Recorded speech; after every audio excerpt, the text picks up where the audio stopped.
Hi, I am Betsy Luipold. I am a aortic dissection survivor. I had my aortic dissection in September of 2010. I was at work. It was about 11 a.m. and I went to stand up and I felt really dizzy. Shortly followed by some shortness of breath. I went outside and decided that I was going to sit outside for a few minutes and see if it went away, thinking it was anxiety. I got back up, went inside, um, sat back down at my desk, started to try to go back to work, and probably 45 minutes into sitting back down, I got some jaw pain. And when I say jaw pain, my jaw pain was maybe the width of my thumb, maybe an inch of jaw pain. And that followed with my right arm going numb. I then got back up, called my family physician, and um, was told that they thought I was having a stroke or a heart attack and that I needed to get to my local ER. I am stubborn, so I sat back down, went back in, sat back down at work, and one of my coworkers, probably maybe 15 minutes later, said to me, "Hey, what did the doctor say to you?" I said, "He said I'm having a heart attack. I need to get to the ER." And she looked at me like, "What are you doing here?" And she actually got up and went and told my manager in the office and said, and so shortly after that, the manager came in and said, "You need to get in my car. I'm taking you to the ER." So I kind of hesitated, but then said, okay. The hospital knew that I was coming in. The doctor had informed them that I would be arriving. Probably didn't expect me to arrive so late, but I walked myself into the hospital, checked myself in, followed up with, you know, hooking me up to monitors, doing an EKG, doing some labs. Um, my nephew, who I was able to reach, I got a hold of him and he arrived at the ER and I said, he asked what was going on and I said, they're crazy here. They don't know what they're talking about. 1 minute's a stroke, 1 minute's a heart attack. Um, I feel fine. I just, it's anxiety and they won't listen to me saying it's anxiety. They say it's, a heart attack or a stroke. And so with that, he was trying to reach my parents and then also my kids who were in school at the time, um, arrived later on with my parents. My husband, who was working out of state, in Minneapolis, um, ended up coming, um, but he didn't arrive at my local hospital. He arrived after I was life flighted out of my local. Um, I was able to reach him um, via phone. I got a hold of him and I said, he said, "Hey, what's going on?" By this time, it was 2:30 in the afternoon. Um, our that's when we usually talked every day. So I would take a break at work at 2:30 and talk to him. And I said, "Man, I'm in the ER." He said, "You're in the ER for what?" And I said, "Anxiety." And he said, "Oh, okay. Are you okay?" And I said, "Yeah." He said, "Well," I said, "they think it might be a stroke or a heart attack." He said, "I'm on my way." And I said, "You don't need to be on your way. There's nothing wrong with me. It's anxiety." I had no pain. I did not have the chest pain. I did not have the back pain. Um, I just, I kept saying in my mind, it's anxiety. I'm working myself myself up. It's anxiety, therefore my arm is going numb. I've had it happen. We have a man in our family who is, and hey, what are you doing in here? My family calls me Aunt B. So they said, what are you doing here, Aunt B?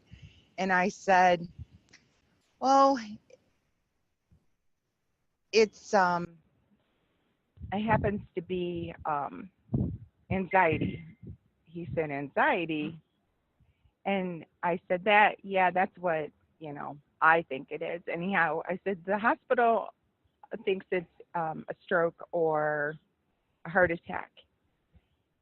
And he said, do you want me to call anybody? And I said, no, we've been trying to reach my grandparent or my parents, but I said, we haven't been able to, and the kids are in school, but I assume that once we get a hold of them, they'll be here. So he turned around to the desk, and I'm not sure what they told him, but his face changed. His face went from being, okay, it's anxiety, to the, oh my God, look. And so I didn't take anything really serious. I just thought, it's anxiety, no big deal. I'm not having pain. I'm not having chest pain, no back pain. They had given me nitro, so the symptoms that I had were easing up, which was my jaw pain and my arm being numb. So with that, they came back in my EKG, which I just learned this yesterday because I picked up my paperwork from my local ER. My chest pain, or my EKG, came back normal. My blood work was coming back normal. The last thing my family physician had ordered was my D-dimer, and my D-dimer came back at 1543. And with that, I was rushed back to CT scan stat and came back with, at that time I didn't realize they never finished the CT scan. I was dissecting. My aneurysm that I found out yesterday was 4.5. 4.5, and I was dissecting. So with that, they came in the room and said, you need to stay calm, don't get upset, but you need to say what you need to say to your family, if you know what I mean. And I looked at this nurse like she was a whack.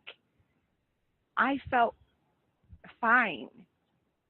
I figured if I was laughing with my nephew and I was laughing with our mutual family friend, that I wasn't sick. I didn't need to be life flighted. So I ended up, they ended up coming in and saying to me that I needed to say goodbye to my family. They didn't think that I would make it to the Cleveland Clinic, but they were going to try. And they did not think that if I made it to the Cleveland Clinic that I would survive the surgery. My husband, who I did not know was en route at the time to try to make it to the hospital, I was told to call him and say goodbye to him over the phone. So with that, I said, my goodbyes, but not really understanding what my goodbyes meant. Like I still thought in my head that I was fine, that I didn't need open heart, and they would realize that once they got me to another hospital. So I was put in life flight, sent to Cleveland. I remember bits and pieces of, the ride. I was communicating with the nurses on board the helicopter. I remember saying to him, "Can I look out the window? I want to go." We fly over the lake, and I said, "Can I look out the window?" And they said, "No, you can't get up. You can't. You have to lay flat." When I arrived in Cleveland, I remember there was probably about 20 people waiting for me, and I still, in my mind, thought, you know, they're crazy. They're going to realize I'm not sick. There's nothing wrong with me. It's anxiety, but they're going to figure this out. So with that, they were prepping me for surgery. They had two nurses at each arm trying to get in my lines. I remember the doctor saying, "It's going to be crazy in here, and we're going to go fast. We need to get you to to surgery as soon as possible." And that's when I started to get a little concerned, I guess, and a little worried that, oh my God, there is something wrong with me. And they're not kidding. The doctor then said to me, "Okay, whoever gets the line in, yell." So the one on the right got it and yelled out that he had it in. And they ended up starting to wheel me out. And I think he knew by the look on my face that I was so scared. And he said to me, "I realize and I was informed that your husband is hundreds of miles away. We're going to give you the phone, but you need to tell him, say your goodbyes to him." And I was handed a phone, and he said, "But make it quick." And I said, "I love you, and I'm so sorry that this is happening." And with that, we hung up, and I was wheeled into ER. And my husband said, and he still says this to me, at the time, I didn't realize that that was going to be the last time I said "I love you" to you, or that I got to hear your voice. So we headed down a long hallway to the ER, or to the operating room. I still had my wedding band on. I refused to let them take my rings off. And there's this big orderly in there, and I said, "Can I keep them on?" And he said, "No, you can't keep them on. You have to take them off." And I said, "I've always kept them on. They just tape them down for surgery." And he said, "No, honey, this time they need to come off." And he said, "But I'll get them off."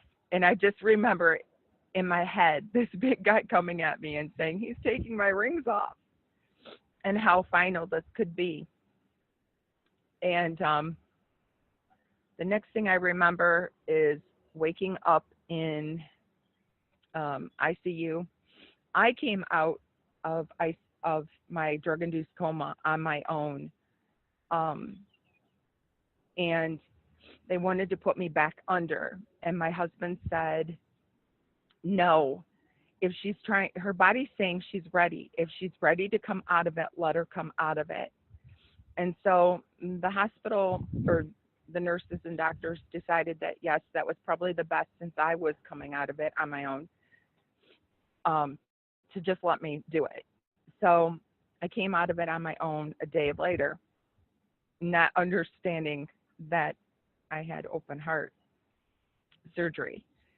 I thought in my head they were going to go through my groin for whatever reason, and that was going to be it. Woke up to, a cracked chest, not completely understanding what was, what was happening and what had happened. I ended up getting put into a cardio step-down ICU unit, and for about 5 days.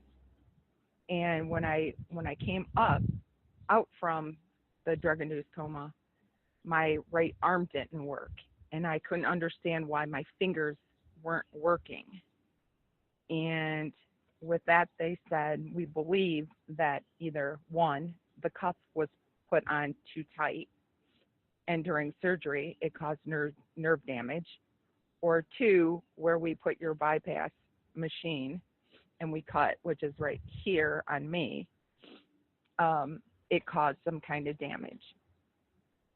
So that when I started getting around and moving, probably was my, I would say, what not what hurt me the most, but what I had the most problems with. Like, I started to deal with, okay, this is my life, this is my journey. But when I couldn't do things, I couldn't use scissors, and I couldn't write, and I, um, you know, I would sit on the floor crying, and I tried so hard. I wanted so hard to go back to work.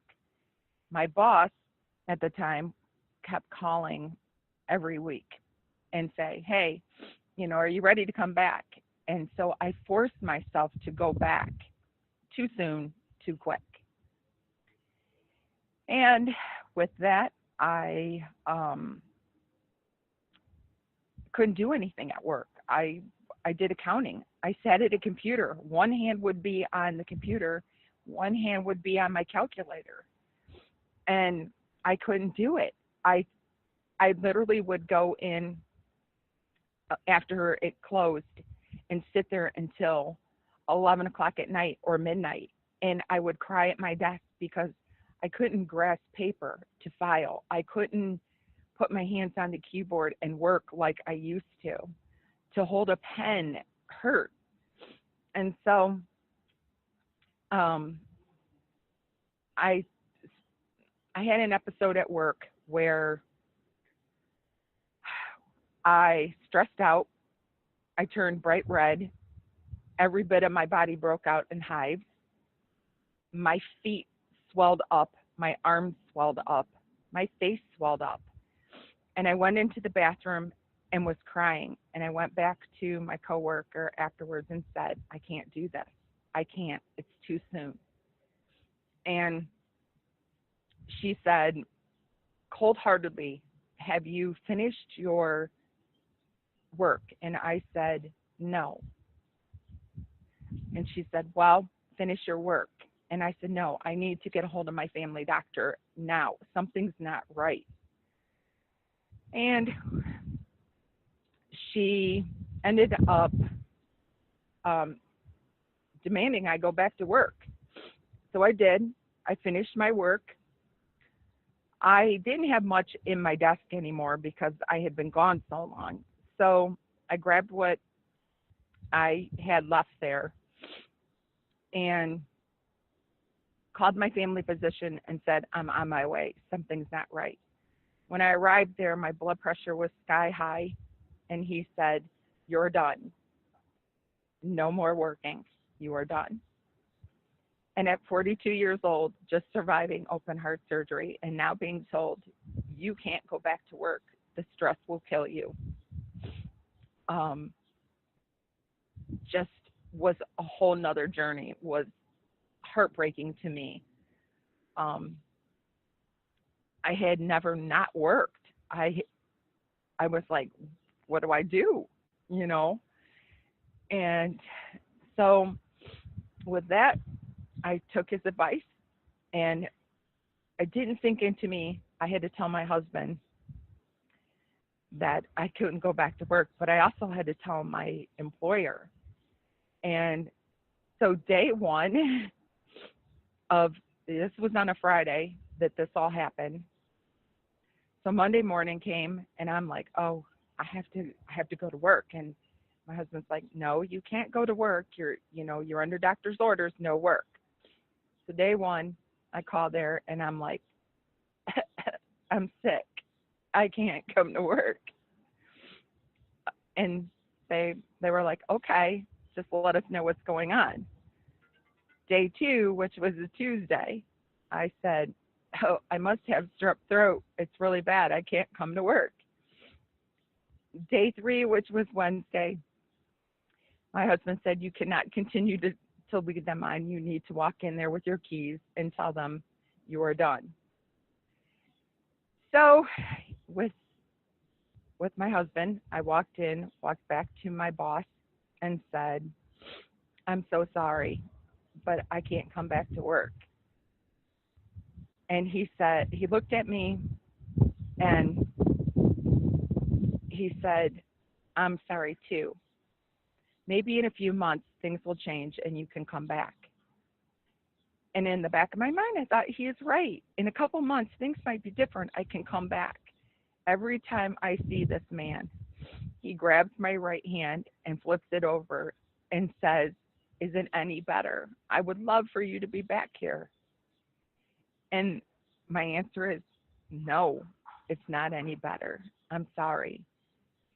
I forget things a lot, like everybody on here. I think we all have pump head, and we all forget the minor things. And the other day I put my keys in the refrigerator, so I'm not quite, almost 8 years out, and I'm still having problems with forgetting things, and my hand isn't right. 2 years ago, I had a stroke. And I was taken to the ER that, initially diagnosed me with my dissection. They were now diagnosing me with a stroke. And instead of sending to my requested hospital, which was the Cleveland Clinic, they sent me to a totally different hospital, which was University of Toledo Medical College. Arriving via Life ambulance, because Life Flight wasn't able to fly then because of weather, I was taken to a different hospital. And when I arrived there, they saw that I had the descending aneurysm and I also have an aortic root aneurysm. My aortic root is at 4.4 centimeters and my descending is at 4.8. Upon seeing that on the MRI there, they decided that I needed to have surgery ASAP. I informed them that I would not be having surgery there, that I would have it at the Cleveland Clinic if I was to have surgery again. I told them that I was being treated with medication and that I am monitored every 6 months. To this day, I am still every 6 months. So with that, they gave me TPA, and that helped break up the clot that was causing the stroke. And I was able to gain my left side back.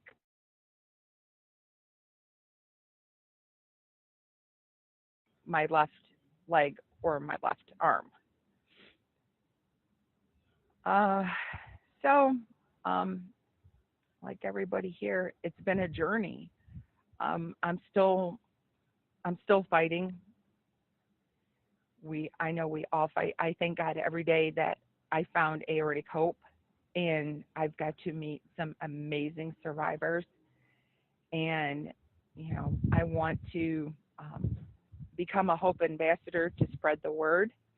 I am now talking to my local hospital and also to the Cleveland Clinic in Cleveland, Ohio, about getting a program in place that helps survivors. I didn't have that option when I dissected. I got paperwork, discharge paperwork, and sent out the door.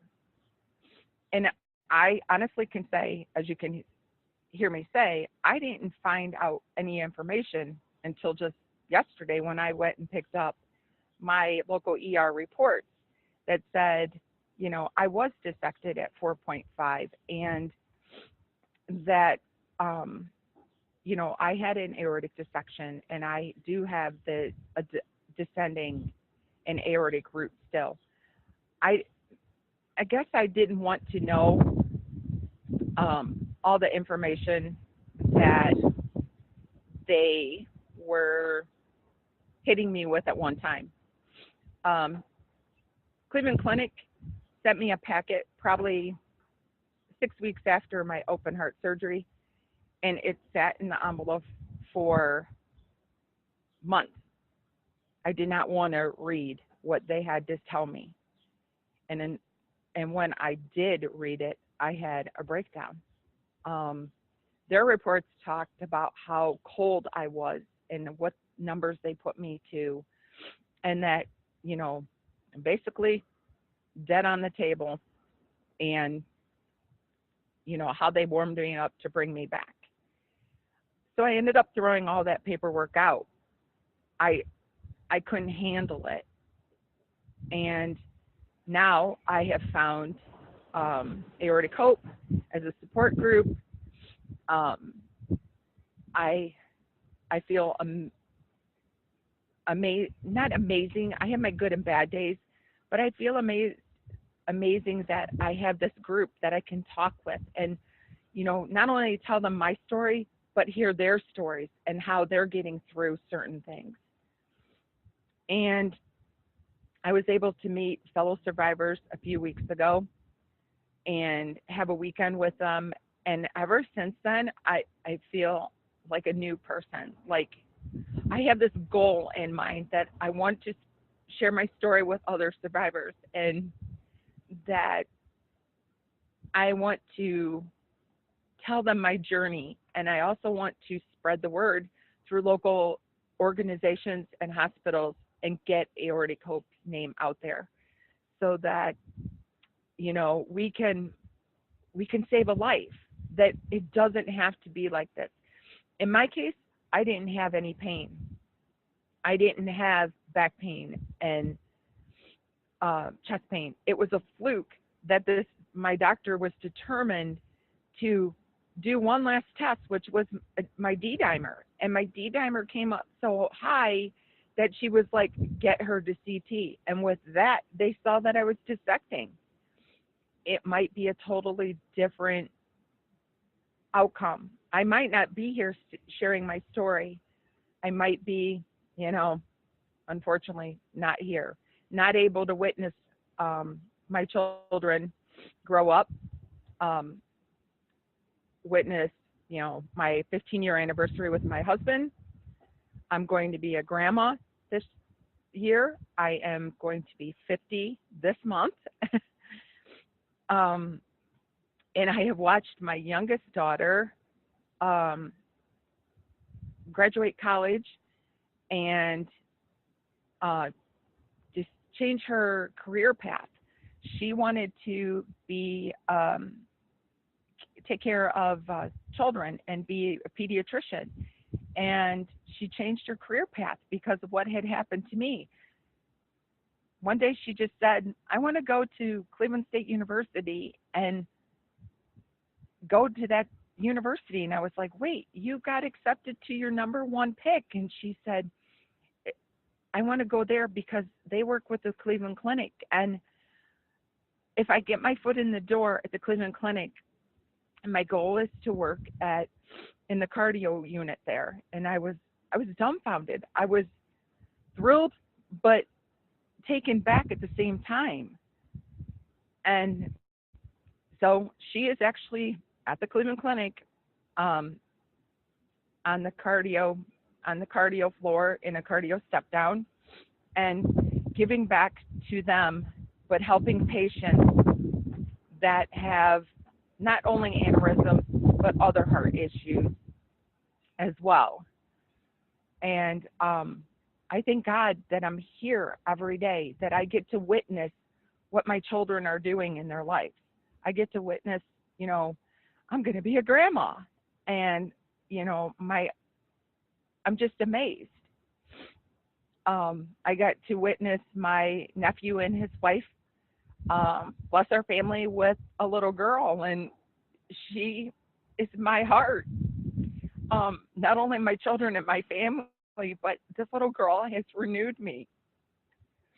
Um, on the days that I am down, she can make the biggest smile on my face. And um, she'll come over and she'll play, and she calls me Aunt B. The other day, she said to her mom, "I miss Aunt B. I when will I get to see her again?" And that makes my heart smile, and it makes me want to keep going and sharing my story and continue on for my family. I'm fighting. I fight every day, like you guys, but I want to continue to fight, and I want to continue to spread the word with local organizations and get the word out there so we can save more lives. I thank you. Thank everybody for listening to my story. Um, and have a great day. Thank you. Bye.